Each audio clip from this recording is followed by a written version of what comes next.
செவ்வாய் தோஷம் தீர்க்கும் செல்வ வளம் சேர்க்கும் வடபழனி ஆண்டவர் திருத்தலத்தை பற்றி நாம் காணலாம். சென்னையின் அடையாளங்களுள் ஒன்றாக மாறிவிட்டது இத்திருத்தலம். பழனிக்கு இணையான தலமாக போற்றப்படுகிறது சென்னையில் உள்ள வடபழனி முருகன் திருக்கோயில். பழனிக்கு செல்ல முடியாத பக்தர்கள் இத்திருக்கோவிலுக்கு வந்து வடபழனி முருகனை வழிபட்டு செல்கின்றனர்.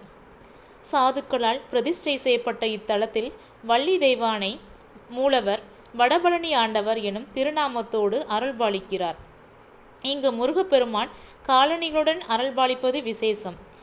இங்கு முருகப்பெருமான் தாமரை பீடத்தின் மீது வலது பாதத்தை முன்வைத்த திருக்கோயிலில் காட்சி தருகிறார்.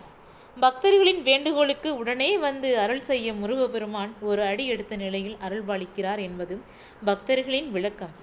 வடபழனி ஆண்டவரை வழிபட்டால் செல்வ வளம் சேர்வதோடு அனைத்திலும் விருத்தி கிடைக்கும்.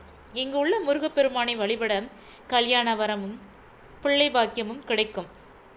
பழனிக்கு நிகரான இத்தலத்தில் பக்தர்கள் முருகப்பெருமானை வழிபட்டு முடி காணிக்கை செலுத்தினால் சகல தொல்லைகளும் விலகும் என்பது நம்பிக்கையாக உள்ளது. பழனிக்கு வேண்டிக் கொண்டு செல்ல முடியாதவர்கள் இங்கே வந்து நேர்த்திக்கடனை செலுத்துகிறார்கள்.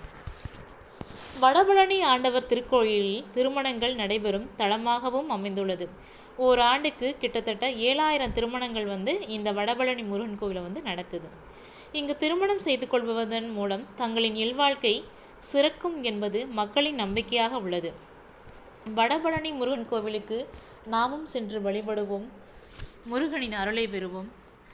செவ்வாய் தோஷம் இருந்தாலும் சரி, செல்வ வளம் சேர்க்கணும்னு நினச்சாலும் சரி, நீங்கள் வடபழனி முருகனை போய் வழிபட்டு வந்தீங்கன்னா உங்களுக்கு செவ்வாய் தோஷம் நீங்கும், செல்வ வளம் சேர்க்கும்.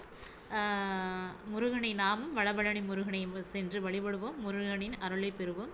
நம்ம வீடியோ ஃபஸ்ட் டைம் பார்க்குறவங்க சப்ஸ்கிரைப் பண்ணுங்கள், ஆதரவு கொடுங்க, அதிகளவு ஷேர் பண்ணுங்கள். அப்போ தான் இதுக்கப்புறம் போடக்கூடிய முருகனோட திருத்தலம், அடுத்தடுத்த கடவுளோட திருத்தலம்னா உங்களுக்கு நோட்டிஃபிகேஷனில் வரும். சப்ஸ்கிரைப் பண்ணுங்கள், ஷேர் பண்ணுங்கள். நன்றி மக்களே.